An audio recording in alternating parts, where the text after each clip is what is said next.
저는 예수님께서 너는 나를 누구라 하느냐 라고 하신 그 질문에 대답하려고 시도했었던 사람 중 하나였습니다. 글쎄요, 저는 제 자신이 누군지는 알고 있었습니다. 이름은 요한, 직업은 어부, 세베대의 아들이자 야고보의 동생. 어느 날 우리가 고기를 잡고 있었을 때 예수님께서 오셔서 나를 따르라 말씀하셨습니다. 그래서 예수님을 따랐습니다. 그분에게는 따르지 않을 수 없는 무엇인가가 있었습니다. 그 제 일생의 가장 놀라운 여행이 시작되었습니다. 저는 곧 예수님이 하나님의 은혜와 사랑을 전하기 위해 하늘로부터 내려오신 분임을 깨달을 수 있었습니다. 분명히 그분은 우리 가운데 육신을 입고 오신 살아계신 하나님이셨습니다. 전에는 들어본 적이 없는 지혜와 통찰력으로 진리를 가르치셨습니다. 저는 하나님께서 이 세상을 너무나도 사랑하셔서 영원한 생명을 선물로 주시려고 그의 하나뿐인 아들을 기꺼이 우리에게 보내셨음을 깨닫게 되었습니다. 예수님과 함께했던 몇 년 동안 우리를 회복시키시는 하나님의 사랑에 대해서 풍성히 느낄 수 있었습니다. 하나님께서 우리를 사랑하셨다. 하나님께서 우리를 사랑하셨다. 그 말씀을 예수님은 희생으로 보여주셨습니다. 제가 어떻게 그 사랑에 보답하지 않을 수 있겠습니까? 제가 직접 목격한 것들은 정말 놀라운 것이었습니다. 예수님은 물로 포도주를 만드셨고 수많은 사람들을 기적적인 방법으로 고치셨습니다.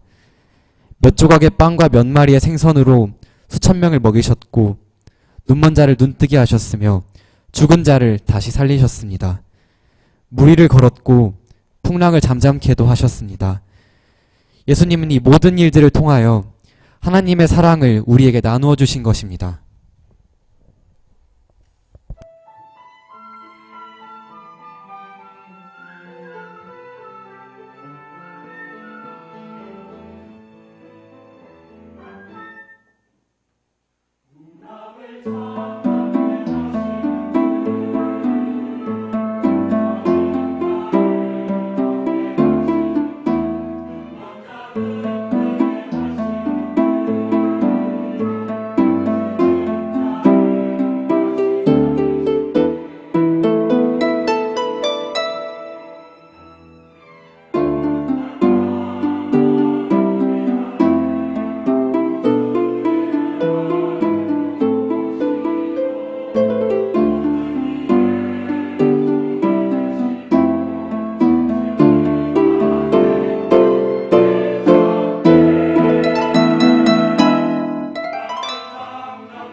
예수님은 저를 반석이라고 부르셨습니다. 반석. 하지만 저는 뜨거운 열기 아래의 모래와 같았습니다. 저는 화가 나서 다른 사람의 귀를 잘라내기도 했고 종종 곧 후회할 말이나 행동을 하기도 했습니다. 심지어는 예수님을 알았던 것조차 부인하기도 했습니다. 제가 그러려고 한 것은 아니었습니다. 원했던 것도 아니었습니다. 그래도 저는 분명히 예수님을 믿었습니다. 많은 이들의 삶이 변화된 것을 보았으며 그의 메시지가 진리인 것을 알고 있었습니다. 예수님은 종교 지도자들로부터 항상 비판받았습니다. 그들은 예수님의 말씀을 의심하고 그가 하신 기적들을 속임수라고 생각했습니다. 어떻게 메시아가 우리 동네에서 날 수 있겠는가? 하고 비웃었습니다. 그들은 마치 눈앞에 있는 진리도 보지 못하는 눈먼 사람 같았습니다. 그들은 원래 종교적인 일에 있어서 일치하는 법이 없었는데 예수님이 그들의 공동의 적이라는 데는 일치했습니다. 왜냐하면 예수님은 그들에게 위협적인 존재였기 때문이었습니다. 예수님께서는 그들 종교 지도자들에게 미혹되지 말 것을 제자들에게 경고하셨습니다. 하루는 예수님께서 우리에게 질문하셨었습니다. 너는 나를 누구라 하느냐? 저는 제가 믿고 있었던 그대로 확신에 차서 대답했습니다. 주는 그리스도시요 살아계신 하나님의 아들이십니다. 이것은 고민해 볼 시간이 필요하지 않았습니다. 저는 예수님의 삶과 사역에 있어서 바로 앞에 함께 있었던 사람이었습니다. 저는 예수님의 마음을 알고 있었습니다. 그러나 제 대답은 하나님이 알게 하신 것이라고 예수님이 말씀해 주셨습니다.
예수님은 누구신가요?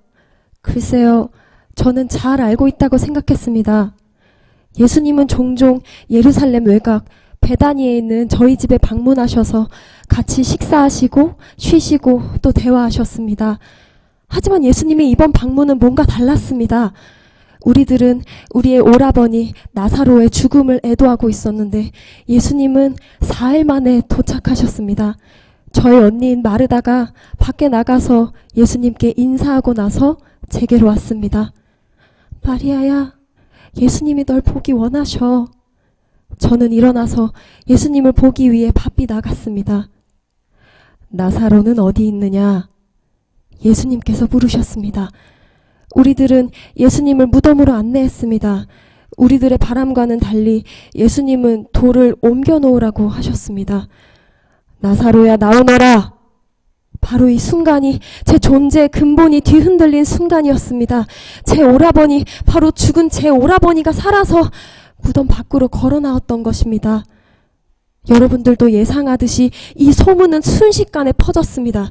모든 지방으로부터 사람들이 죽은 자를 다시 살리신 예수님을 만나기 위해서 몰려들었습니다.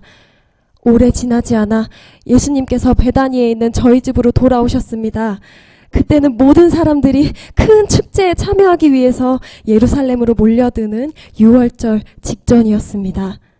우리들은 우리 오라버니 나사로도 함께 같이 식사하고 하나님의 신실하심을 찬양했습니다.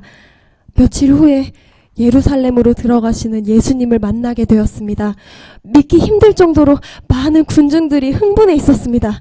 마치 왕족이나 전쟁 영웅이 나타난 것만 같았습니다. 예수님이 나귀를 타고 성으로 들어오실 때 온 군중들이 환호했습니다. 사람들은 종려나뭇가지를 흔들면서 이렇게 외쳤습니다. 호산나! 찬송하리로다! 주의 이름으로 오시는 이여! 영광의 왕께 호산나!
저는 빌라도입니다.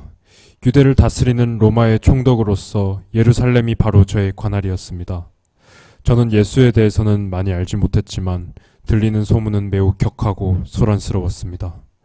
어떤 사람들은 예수가 하나님의 아들이라고 했고, 어떤 사람들은 그가 죽은 자를 다시 살리고 눈먼 자를 다시 보게 하고 심지어 무리를 걸어 다닐 수 있다고까지 했습니다.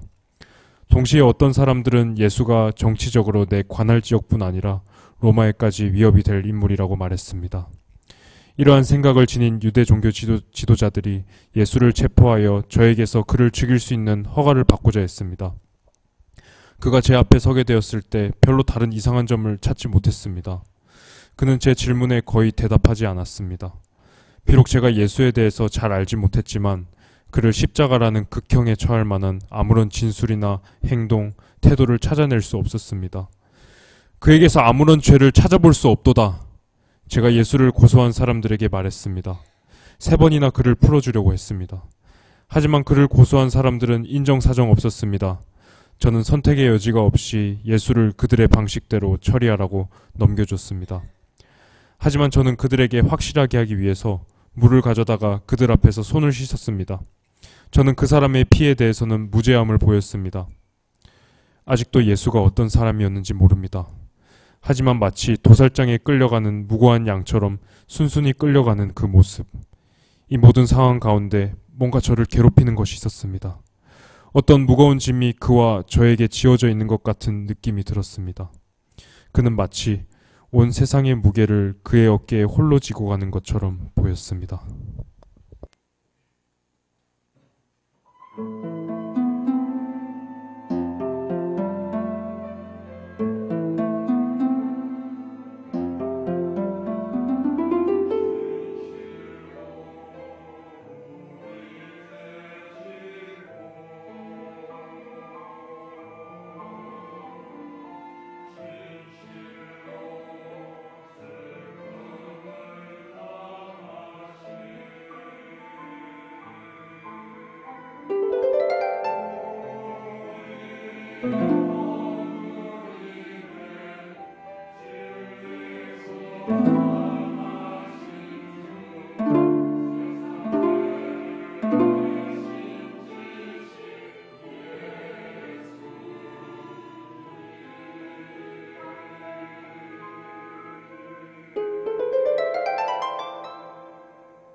저는 아리마데라는 고장에서 온 요셉입니다. 유대 공의회 회원이었던 저는 예수님을 어떻게 처리할 것인가에 대한 논쟁과 결정에 늘 참여하고 있었습니다. 저는 예수님의 생애를 통해서 영향받은 사람들을 많이 보았고 또 그들의 이야기를 들었습니다. 이 모든 일에 대해서 어떻게 대처해야 할지는 잘 몰랐지만 저의 동료들이 예수님을 죽이기로 한 결의에 대해서는 동의할 수 없었습니다. 그러나 제 의견은 소수의 의견이었을 뿐이었습니다. 이른바 흉악범들을 십자가에 처형했던 그 언덕에 제가 서 있었을 때 이 모든 일이 참으로 모순됨을 깨닫고 충격을 받았습니다. 불과 수일 전에 모든 군중이 열광적인 환영 속에 예루살렘의 왕의 모습으로 입성했던 한 사람이 십자가에 있는 것이었습니다. 그때 환영했던 군중들은 지금 어디 있을까요? 그들은 모두 그를 배반하고 숨어버린 것입니다. 하지만 그의 마지막 시간들을 지켜봤을 때 그는 마치 자신의 사명을 성취해가고 있는 것처럼 보였습니다. 그는 종종 그의 추종자들에게 위로의 말을 건넸습니다. 심지어 그의 바로 옆에서 처형되고 있는 한 범죄자에게도 말입니다. 그리고 숨을 거두기 바로 전에 그는 이렇게 외쳤습니다. 아버지, 내 영혼을 아버지 손에 부탁하나이다. 그때 제 등골이 오싹해졌습니다. 저는 제가 소유하고 있던 무덤에 예수님의 시신을 안치시킬 것을 빌라도에게 허가해달라고 요청했습니다. 이것은 적어도 제가 안식일 전에 할 수 있는 일이었습니다. 제가 예수님의 죽음에 책임이 있는 그룹의 일원이었기에 죄책감에 눌려 이 사람에 대한 의문이 제 머릿속을 떠나지 않았습니다. 하지만 제 가슴속에서는 예수님의 십자가 앞에 서 있었던 한 백부장의 말을 잊을 수가 없습니다. 이 사람은 진실로 하나님의 아들이었다.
일요일 아침이었습니다.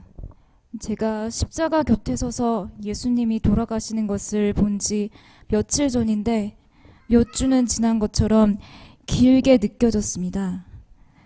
예수님의 시신에 향유를 바르려고 무덤으로 가던 길에 지난 추억들이 떠올랐습니다. 예수님께서는 저를 귀신 들렸던 것으로부터 자유하게 하셨을 뿐 아니라 수많은 사람들을 질병과 죄로부터 건져내셨습니다. 사람들의 몸을 고치고 위로하셨을 뿐 아니라 사랑과 은혜의 메시지로 변화된 삶을 살게 하셨습니다. 하지만 지금은 그 모든 것이 다 아무것도 아닌 것처럼 느껴졌습니다. 제가 무덤에 도착했을 때 무덤 입구 돌문이 굴려져 있는 것을 발견했습니다. 저는 놀라서 바로 베드로와 요한에게 달려가서 말했습니다. 그들이 예수님의 시신을 가져갔어요. 그들이 예수님의 시신을 어디에 두었을까요? 베드로와 요한은 제 말을 듣고 무덤으로 달려갔습니다. 그리고 다른 제자들에게 이 일을 전하기 위해 뛰어갔습니다. 제가 무덤 밖에 서서 울고 있었을 때 무덤지기처럼 보이는 한 사람이 제게 다가왔습니다. 여자여, 어찌하여 오느냐? 그가 물었습니다. 제가 대답했지요. 주여, 당신이 예수님을 옮겼거든 어디 두었는지 이루소서. 그리하면 내가 가져가리이다. 마리아야, 그가 부드럽게 부르셨습니다. 바로 그 음성이셨습니다. 그 순간 마치 제 눈에 있던 비늘이 벗겨지는 것 같았습니다. 제가 가졌었던 모든 질문과 의심이 순간 사라져 버렸습니다. 저는 제 앞에 서 계신 이분이 바로 예수님, 살아계신 그리스도임을 알 수 있었습니다. 저는 황홀한 마음으로 제자들에게 전하러 달려갔습니다. 살아나셨어요. 예수님께서 죽음에서 부활하셨어요. 제가 그분을 만났어요. 예수님께서 살아나셨어요. 오 하나님 찬양합니다.